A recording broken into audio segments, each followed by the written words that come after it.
ध्यान देंगे आज सभी लोग इस लेसन में पृथ्वी का चुंबकत्व, अर्थ मैग्नेटिज्म एवं चुंबकीय पदार्थों के बारे में इस लेसन में अध्ययन होगा। पृथ्वी के चुंबकत्व और चुंबकीय पदार्थों के बारे में इस लेसन में अध्ययन करेंगे हम। और इस लेसन की पहली हेडिंग में देखेंगे ध्यान से, ये जो देख रहे हैं तुल्यांकी धारावाही परिनालिका के रूप में क्षण चुंबक bar magnet as equivalent is current carrying solenoid.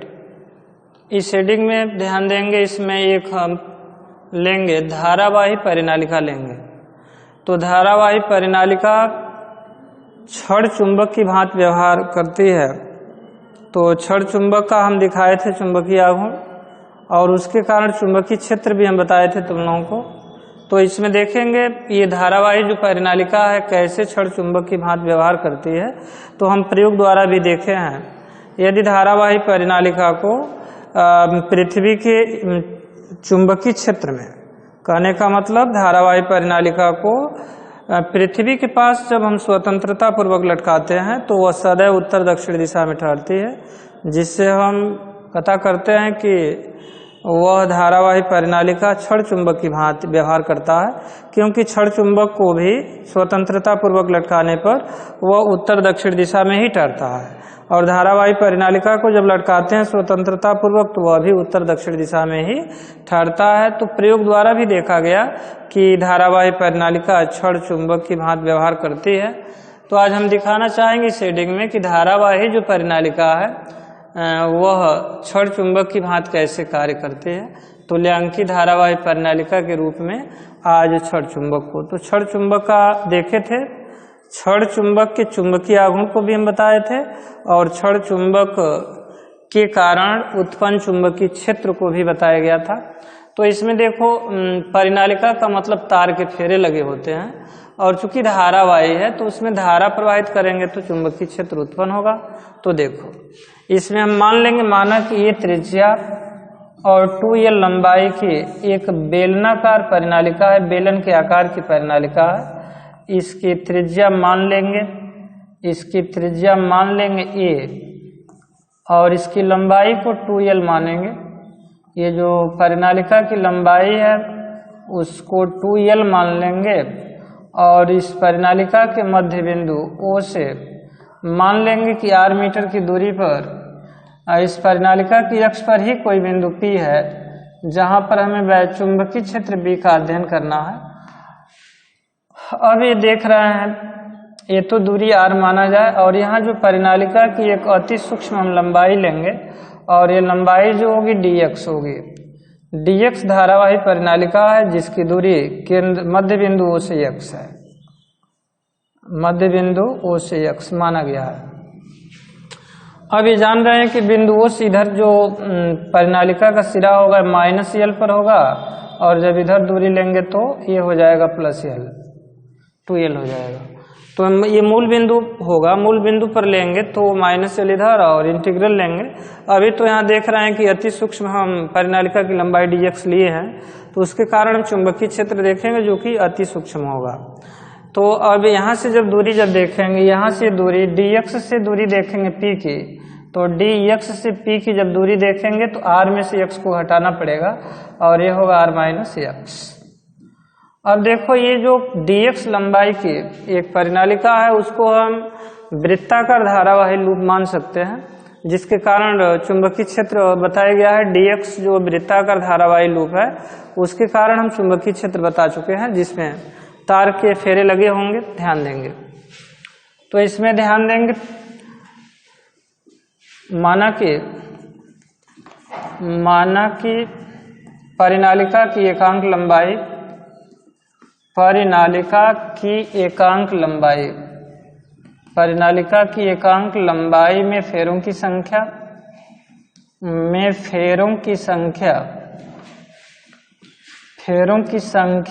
Small n मान लेंगे।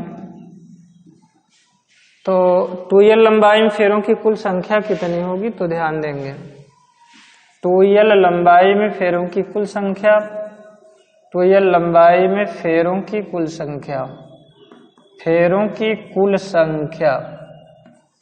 की कुल संख्या होगी कैपिटल N, और यह बराबर, देखो एकांक लंबाई में तो फेरों की संख्या स्मॉल n है, तो 2l लंबाई में कुल फेरों की संख्या capital N equal to n into 2l लिखेंगे।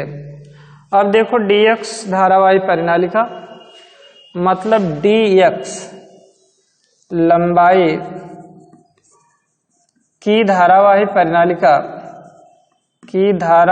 परिनालिका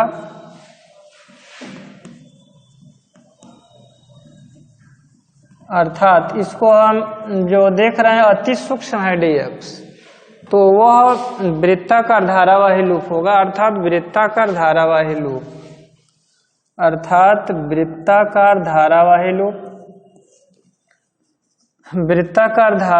लूप की अक्ष के अनुदिश उत्पन्न चुंबकीय क्षेत्र,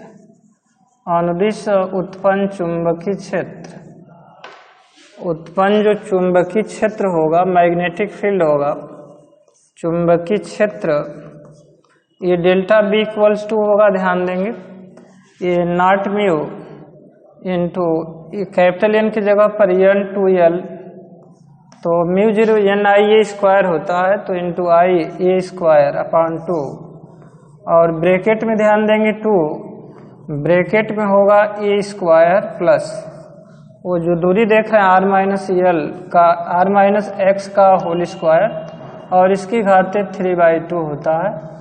ये तुम लोगों को हम बताए थे पिछली जो हेडिंग थी, जो पिछले लेसन में हम बताए हैं तुम लोगों को, वृत्ताकार धारावाही लूप की अक्ष के अनुदिश उत्पन्न चुंबकीय क्षेत्र delta B equal to mu N I square, mu naught चाहे naught mu N I square upon 2a square plus x square का पावर 3/2, लेकिन एक्स स्क्वायर तो देख रहे हैं उससे दूरी तो r माइनस एक्स है, तो r माइनस एक्स का होल स्क्वायर करेंगे, और उसमें हम केवल x लिए थे दूरी, तो एक्स स्क्वायर हो गया था। अब इसमें ध्यान देंगे जो दूरी देख रहे हैं, चूंकि r is much greater than, r जो दूरी है वह l की तुलना में ज्यादा है, तथा जो वृत्ताकार धारावाही जो ये परिनालिका है, तथा यह r is much greater than a, इसलिए ध्यान देंगे, इसलिए a square plus r minus x के होल स्क्वायर को हम मान सकते हैं, और इसका घात जो देख रहे हैं इसका घात 3/2 भी है, तो इसमें a स्क्वायर और x को तो हम नगण्य मान जाएंगे, क्योंकि यह x l से तो छोटा ही है। देखो ध्यान से, यह l देख रहे हैं, चूंकि l is much less than r, l is much less than r, तो l जो लंबाई उससे तो x छोटा ही है, तो उसको भी हम नगण्य मान जाएंगे, इस x को भी नगण्य और a स्क्वायर को भी नगण्य मानेंगे, तो क्या बचेगा, r स्क्वायर का घात यहाँ 3/2, तो r स्क्वायर का घात r स्क्वायर का पावर जब 3/2 लेंगे तो 2 से 2 कट जाएगा, गुणा करेंगे तो ये बराबर होगा r3। तो चुंबकीय जो क्षेत्र हुआ डेल्टा बी इक्वल्स टू, चुंबकीय क्षेत्र delta B equal to naught mu n 2l I A square upon 2r3। अब देखो धारावाही परिनालिका, चूंकि हम देख रहे हैं कि dx लंबाई के कारण नहीं देखना है, बल्कि पूरी जो परिनालिका है 2l लंबाई की, 2l लंबाई की धारावाही परिनालिका के कारण, 2l लंबाई की धारावाही परिनालिका, 2l लंबाई की धारावाही परिनालिका, धारावाही परिनालिका, धारावाही परिनालिका के कारण, धारावाही परिनालिका के कारण उत्पन्न चुंबकीय क्षेत्र, तो उत्पन्न जो चुंबकीय क्षेत्र होगा, उत्पन्न चुंबकीय क्षेत्र, उत्पन्न चुंबकीय क्षेत्र B इक्वल टू होगा इंटीग्रल, इंटीग्रल की लोअर लिमिट -l और अपर लिमिट होगी +l, not mu n 2l I A square 2l I A square upon 2r3। इसमें देखो जो कांस्टेंट राशियां हैं उनको हम सीधे इंटीग्रल के बाहर कर लेंगे, तो इंटीग्रल के बाहर करेंगे तो या ये होगा b equals to naught mu n into 2l, और आई ए स्क्वायर होगा। एक चीज़ और देखेंगे इसमें dx भी होगा, ये mu 0 n I A square. तो ये dx लंबाई के कारण देख रहे हैं, तो ये dx लंबाई में फेरों की संख्या होगी, ये तो कुल फेरों की संख्या है। तो dx लंबाई में इसमें थोड़ा सा ध्यान देना, dx लिखना पड़ेगा, यहाँ n dx करना पड़ेगा। मतलब dx लंबाई के कारण देख रहे हैं, तो यहाँ dx लंबाई में फेरों की संख्या n dx होगा, यह 2l नहीं होगा। 2l तो टोटल, चूंकि हम कुल की संपूर्ण लंबाई के कारण चुंबकीय क्षेत्र नहीं देख रहे हैं, तो यहाँ n इंटू डी एक्स और यहाँ भी n इंटू डी एक्स ही लिखेंगे, क्योंकि dx लंबाई में फेरों की संख्या, एकांक लंबाई में तो n है, तो यहाँ dx लंबाई में फेरों की संख्या देखेंगे, dx लंबाई में फेरों की कुल संख्या होगी n dx। इसमें थोड़ा सा ध्यान देंगे, dx लंबाई की धारावाही परिनालिका के कारण हम देख रहे हैं। उसके बाद जब इंटीग्रल लेंगे तो 2l उसमें आ जाएगा n dx। तो यहाँ भी क्या करेंगे, यहाँ जो n dx है तो यहाँ भी dx लिखेंगे n dx, और चूंकि इंटीग्रल के बाहर हम ले रहे हैं तो सब कांस्टेंट राशियाँ तो इंटीग्रल के बाहर आ जाएंगी। जैसा देखो, not mu n I A square, not mu n I A square upon 2r cube, तो ये 2r क्यूब तो बाहर हो जाएगा, integral -l two plus l dx। देखो इसमें not mu constant, n I A square upon 2r cube भी constant, उसको हम क्या करेंगे तो इंटीग्रल के बाहर लिखेंगे। और ये देखो dx है तो dx का इंटीग्रल x होता है, तो इंटीग्रल जो dx है, तो देखो चुंबकीय क्षेत्र B equal to naught mu n I A square upon 2r cube और इंटू यहाँ x, और x की जो लिमिट होगी, लोअर लिमिट -l और अपर लिमिट होगी +l।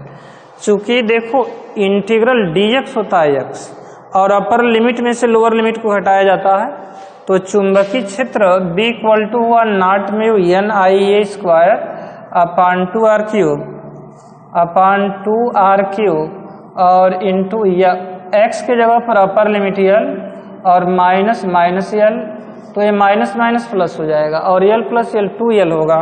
तो ये चुंबकीय क्षेत्र B equal to naught mu n into 2l I A square upon ये 2r क्यूब। अब इसमें देखो n इंटू 2l जो देख रहे हो, वहाँ कैपिटल N होगा, फेरों की कुल संख्या होगी। तो चुंबकीय जो क्षेत्र होगा B इक्वल टू, चुंबकीय क्षेत्र B इक्वल टू हुआ naught mu n I A square upon 2r cube, या चुंबकीय क्षेत्र, यहाँ से ध्यान देंगे, या चुंबकीय जो क्षेत्र होगा B equals to naught mu, और इसमें थोड़ा सा ध्यान देंगे 2 पाई से यदि हम नीचे ऊपर गुणा कर दें तो मान में कोई अंतर नहीं होगा।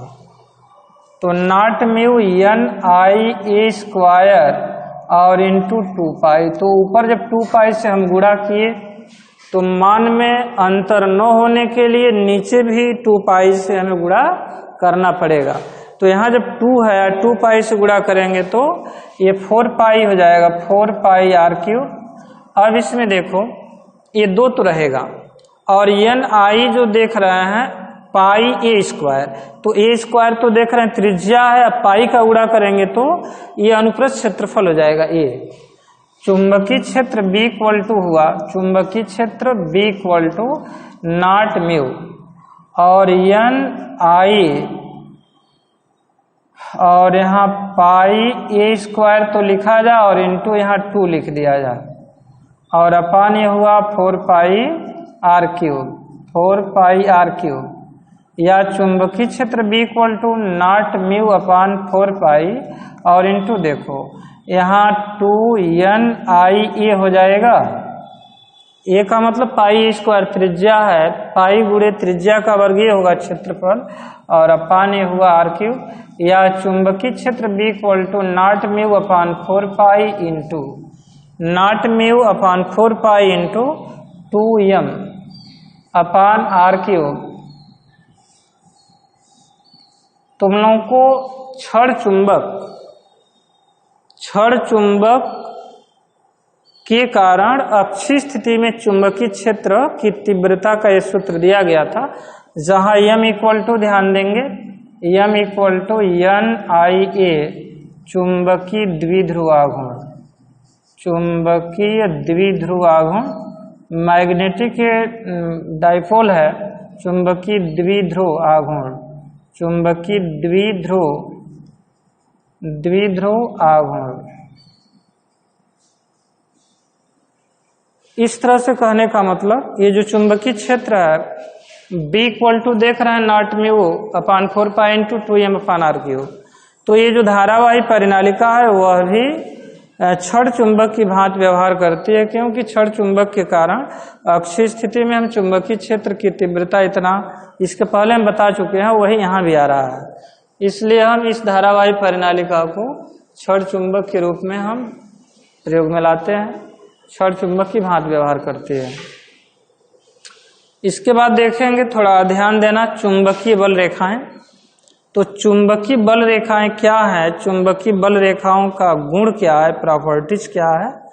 उसके बाद तब हम पृथ्वी का चुंबकत्व बताएंगे और पृथ्वी के चुंबकत्व के संबंध में कुछ परिभाषाओं को बताएंगे।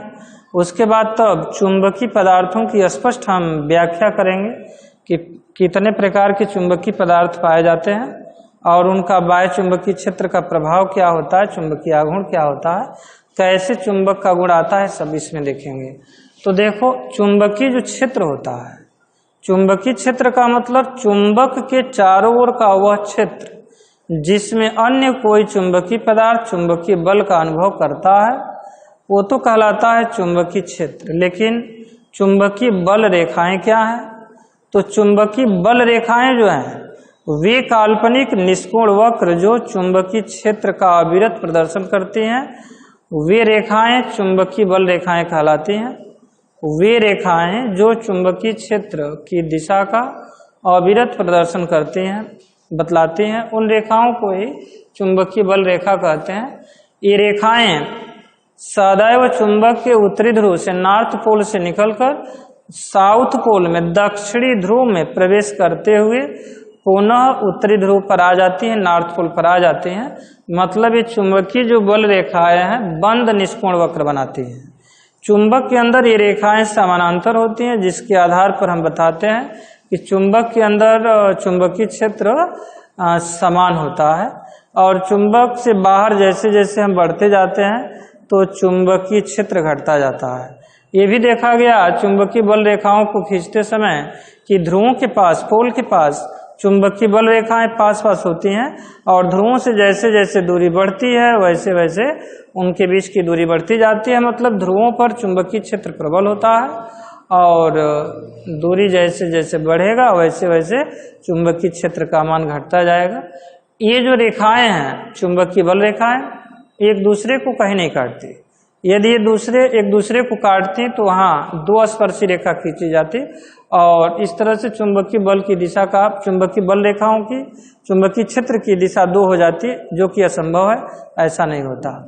तो कुल मिलाकर बात है चुंबकीय बल रेखाओं की किसे कहेंगे, चुंबकीय बल रेखाएं जो है उसका गुण दो एक याद रखेंगे। चुंबकीय बल रेखाएं सदैव उत्तरी ध्रुव से निकलकर निष्कोण वक्र बनाती हुई दक्षिणी ध्रुव में प्रवेश करते हुए पुनः उत्तरी ध्रुव पर आ जाती हैं। ये रेखाएं ध्रुवों के पास नजदीक नजदीक, चुंबक के अंदर समानांतर और दूरी जैसे जैसे बढ़ेगी चुंबकीय बल रेखाओं के बीच की दूरी भी बढ़ेगी। तो इस तरह से चुंबकीय बल रेखा बताया गया। इसके बाद देखेंगे पृथ्वी का चुंबकत्व के संबंध में कुछ परिभाषाओं को हम बताएंगे, प्रयोग द्वारा देखा गया है। जैसे चुंबक को जब हम लटकाते हैं पृथ्वी पर स्वतंत्रता पूर्वक तो उत्तर दक्षिण दिशा में ठहरता है। क्यों ठहरता है? क्योंकि पृथ्वी भी एक शक्तिशाली चुंबक है। यदि पृथ्वी एक शक्तिशाली चुंबक नहीं रहती तो चुंबक उत्तर दक्षिण दिशा में नहीं ठहरता। पृथ्वी का जो उत्तरी ध्रुव है, पृथ्वी का जो दक्षिणी ध्रुव है, तो चुंबक का उत्तरी ध्रुव पृथ्वी के दक्षिणी ध्रुव की ओर जाकर ठहरेगा, क्योंकि विजातीय ध्रुवों में आकर्षण होता है। मान लो चुंबक लिया गया तो चुंबक का कौन पोल जाएगा? नॉर्थ पोल, पृथ्वी के साउथ, और चुंबक का जो साउथ होगा पृथ्वी के उत्तरी ध्रुव की ओर घूम जाएगा। पृथ्वी के पास ये चुंबक का गुण कहाँ से आता है? कुछ वैज्ञानिकों का मत है कि पृथ्वी के गर्भ में बहुत बड़ा शक्तिशाली चुंबक रखा गया है, जिसके कारण पृथ्वी के पास बहुत बड़ा ये चुंबक है। लेकिन पृथ्वी के अंदर जानते हैं टेम्परेचर बहुत उच्च रहता है, बहुत उच्च ताप रहता है। धातुएं जो होती हैं पिघली हुई अवस्थाओं में अंदर पाई जाती हैं। और वैज्ञानिक क्यूरी के अनुसार, क्यूरी के नियम के अनुसार, जैसे जैसे टेम्परेचर बढ़ता है वैसे वैसे चुंबक में से चुंबक का गुण भी समाप्त होने लगता है। जैसे निकिल है, कोबाल्ट है, आयरन है, तो इनका यदि चुंबक हम बना दें, लोहे का बना दें, निकिल का बना दें, कोबाल्ट का बना दें, तो इनका निश्चित टेम्परेचर है। जैसे 1100 डिग्री सेंटीग्रेड, 770 डिग्री सेंटीग्रेड पर जाएंगे तो इनमें से चुंबक का गुण बिल्कुल ही समाप्त हो जाएगा। यदि लोहे का है तो लोहे का, चाहे निकिल का है, निकिल का, लोहे का, कोबाल्ट का, सबका ये क्यूरी ताप अलग अलग है। मतलब वह ताप जिस पर से चुंबक का गुण समाप्त हो जाए। तो टेम्परेचर जब देंगे तो अब क्यूरी ताप पर जब बढ़ते बढ़ते पहुंचेगा तो उसमें से चुंबक का गुण बिल्कुल समाप्त हो जाएगा।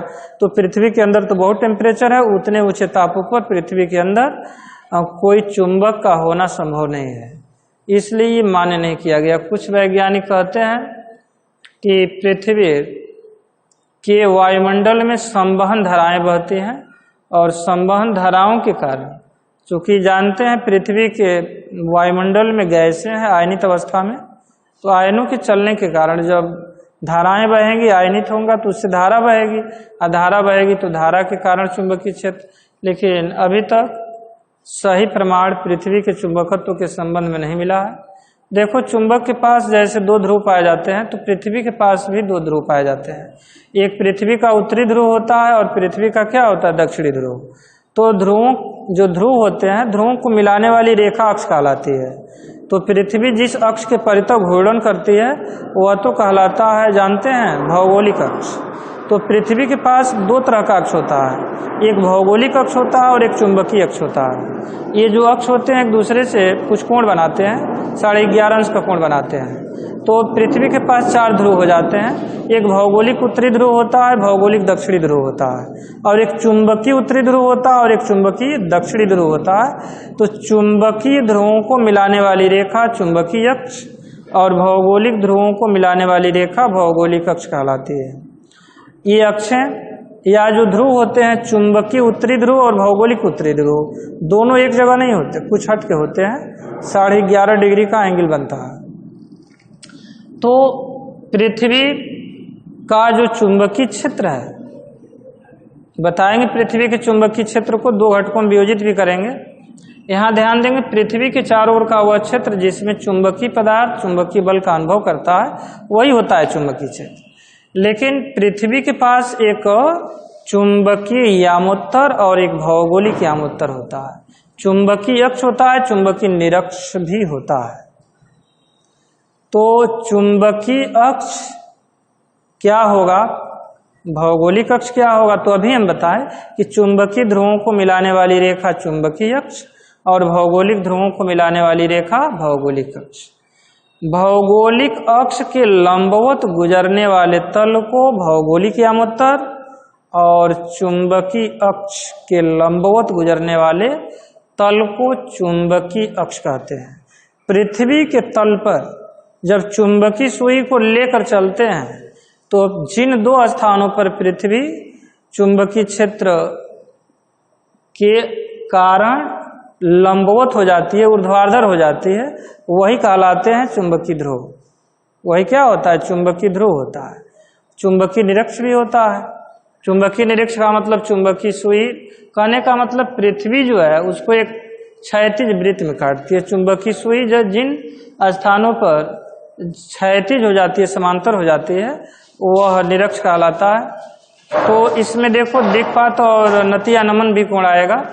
पृथ्वी को जब पृथ्वी पर चुंबकीय सुई को स्वतंत्रता पूर्वक लटकाते हैं तो वह चुंबकीय सुई पृथ्वी की क्षैतिज दिशा के साथ जो कोण बनाती है उसे हम नति या नमन कोण, या उसको हम डीफ एंगल भी कहते हैं। 1 नंबर में आएगा एग्जाम में, बोर्ड एग्जाम में।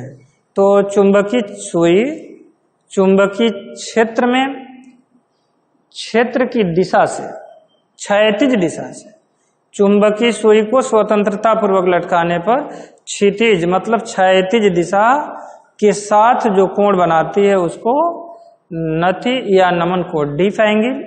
चुंबकीय यामोत्तर एक होता है दिक्पात का कोण, दिक्पात का कोण कहलाता है, हेडिंग होगी तो दिक्पात के कोण को ध्यान देंगे।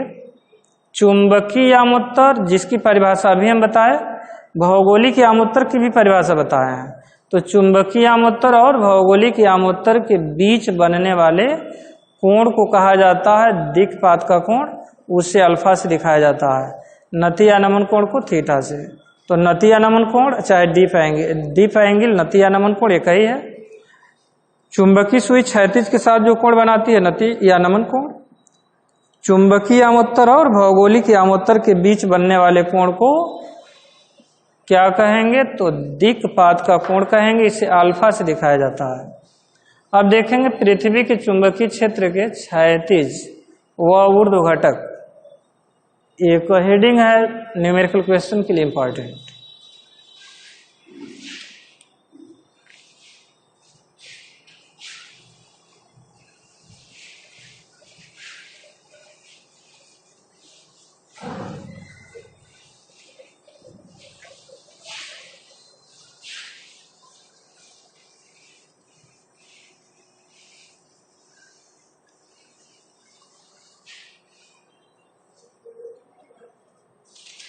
परिभाषा जो बताया है उसको याद करके लिख लेना, ध्यान दो। पृथ्वी के चुंबकीय क्षेत्र, पृथ्वी के चुंबकीय क्षेत्र, पृथ्वी के चुंबकीय क्षेत्र का क्षैतिज व ऊर्ध्व घटक, क्षैतिज व ऊर्ध्व घटक। देखो इसमें हम बताए थे अभी नति या नमन कोण को हम बताए हैं। ये है चुंबकीय सुई है और चुंबकीय सुई को जब स्वतंत्रता पूर्वक लटकाया जाता है तो इसमें तो जानते हैं NS चुंबकीय ध्रुव है चुंबकीय सुई का NS। 5 मिनट तो ध्यान दो, चुंबकीय जो सुई है ध्यान देंगे, विशेष ध्यान देना इस हेडिंग पर। जो परिभाषा बताएं सब परिभाषा इसमें अभी हम दिखा रहे हैं। ये चुंबकीय सुई है, इसको स्वतंत्रता पूर्वक लटकाया गया है। तो इसको जब स्वतंत्रता पूर्वक लटकाएंगे तो यह चुंबकीय सुई क्षैतिज के साथ जो कोण बनाएगी उसको अभी हम परिभाषा में बताया कि क्या कहते हैं। ये चुंबकीय सुई है, क्षैतिज के साथ ही जो एंगल बनाएगी ये नति या नमन कोण है, थीटा है। ये क्षैतिज है H, हॉरिजॉन्टल क्षैतिज H। और चुंबकीय जो क्षेत्र होगा तो पृथ्वी के चुंबकीय क्षेत्र में ये रखा गया है चुंबकीय सुई, तो नॉर्थ और साउथ पोल की दिशा में ही तो होगा यह।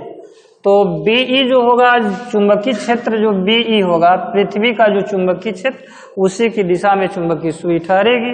लेकिन एक सिरा इसका कुछ ऊपर रहेगा, एक सिरा क्या होगा कुछ नीचे। तो क्षैतिज दिशा के साथ जो एंगल बनाएगी वही होता है डिफ एंगल, उसको क्या कहा जाता है, नति या नमन कोण। और ये भी हम बताए हैं कि चुंबकीय ध्रुव क्या होते हैं, तो ये नॉर्थ चुंबकीय उत्तरी ध्रुव और चुंबकीय दक्षिणी ध्रुव को मिलाने वाली सीधी सरल रेखा कहलाती है चुंबकीय अक्ष। और इसी अक्ष के लंबवत गुजरने वाले तल को कहा जाता है चुंबकीय यामोत्तर। ध्यान देंगे ये जो तल है क्या कहलाएगा, यही तल कहलाएगा चुंबकीय यामोत्तर। चुंबकीय यामोत्तर कहलाएगा चुंबकीय यामोत्तर। ध्यान देंगे चुंबकीय अक्ष के लंबवत गुजरने वाले तल को चुंबकीय यामोत्तर, और भौगोलिक यामोत्तर भी होता है। ध्यान देंगे ये जो देख रहे हैं ये है भौगोलिक यामोत्तर, ये भौगोलिक यामोत्तर और चुंबकीय यामोत्तर के बीच जो कोण बनता है उसको दिक्पात का कोण, भौगोलिक यामोत्तर। भौगोलिक यामोत्तर, भौगोलिक यामोत्तर और चुंबकीय यामोत्तर के बीच जो एंगल बन रहा है यही अल्फा है, ये दिक्पात का कोण है। तो BE जो देख रहे हैं चुंबकीय क्षेत्र का क्या है, चुंबकीय क्षेत्र है पृथ्वी का बी, उसको दो घटकों में वियोजित करेंगे तो एक घटक तो ये होगा वर्टिकल होगा, इसको V से, या हॉरिजॉन्टल को H से। अब बताओ ये BE देख रहे हैं और ये थीटा देख रहा है और ये H का मान हमें बताना है, तो H जो देख रहे हैं वो तो आधार हो जाएगा और ये BE भुजा, चूंकि ये लंब है तो कर्ण हो जाएगा।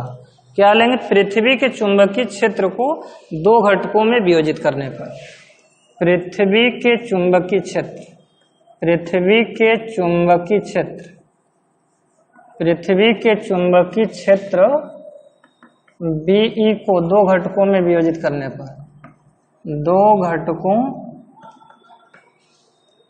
में वियोजित करने पर, दो घटकों में वियोजित करने पर पहला होगा, ध्यान देंगे, क्षैतिज घटक, क्षैतिज घटक, और क्षैतिज घटक को दिखाएंगे H से और ये बराबर होगा BE cos थीटा। समीकरण नंबर इसको हम 1 मान लेंगे। और दूसरा होगा ऊर्ध्व घटक, और ऊर्ध्व घटक को तो दिखाया गया है V से, ऊर्ध्व घटक तो V से तो V बराबर होगा BE sin थीटा। समीकरण नंबर हुआ 2। देखो इसमें पृथ्वी के चुंबकीय क्षेत्र को क्षैतिज ऊर्ध्व घटक में दिखाना है, इसलिए समीकरण 1 और 2 का वर्ग करके जोड़ देंगे। समीकरण 1 व 2 का वर्ग करके, का वर्ग करके जोड़ने पर, वर्ग करके जोड़ने पर तो H square plus V square हो जाएगा बराबर BE का स्क्वायर और ब्रैकेट में cos square theta plus sine square theta होगा, या H square plus V square equal to BE का स्क्वायर, और सर्वसमीका है sine square theta plus cos square theta equal to 1 होता है। तो इसमें पृथ्वी का जो चुंबकीय क्षेत्र BE under root H square plus V square. कहने का मतलब थोड़ा इसमें ध्यान देंगे, यदि पृथ्वी के चुंबकीय क्षेत्र के क्षैतिज और ऊर्ध्व घटक हमें मालूम हो तो पृथ्वी का हम चुंबकीय क्षेत्र इस सूत्र द्वारा दिखला लेंगे। इसमें देखेंगे नति या नमन कोण का भी मान हम निकाल सकते हैं। ध्यान दो, समीकरण नंबर 2/1, समीकरण 2 में भाग दे दें 1 से, तो ध्यान दो यहाँ ये B पृथ्वी का जो चुंबकीय क्षेत्र है अर्थ मैग्नेटिज्म B, तो B से B तो कट जाएगा, साइन अपान कास होता है tan, तो tan थीटा इक्वल्स टू होगा V/H, या theta equal to tan inverse और V/H होगा। तो देखो यदि पृथ्वी के क्षैतिज व ऊर्ध्व घटक हमें मालूम हो किसी भी न्यूमेरिकल क्वेश्चन में, पृथ्वी के क्षैतिज ऊर्ध्व घटक किसी भी न्यूमेरिकल क्वेश्चन में मालूम हो तो इस फार्मूले द्वारा हम नति या नमन कोण का भी पता कर लेंगे, theta equal to tan inverse V/H। इस तरह से आज हम तुम लोगों को पृथ्वी का ये चुंबकीय क्षेत्र, चुंबकीय बल रेखाओं को और ये जो धारावाही परिनालिका क्षण चुंबकीय भात कैसे सब समाप्त हो गया। आज तो ये समाप्त हम कर रहे हैं, कल हम बताएंगे चुंबकीय पदार्थों का व्यवहार, चुंबकीय पदार्थों का वर्गीकरण भी करेंगे, चुंबकीय गुणों के आधार पर चुंबकीय पदार्थों का वर्गीकरण कल बताया जाएगा।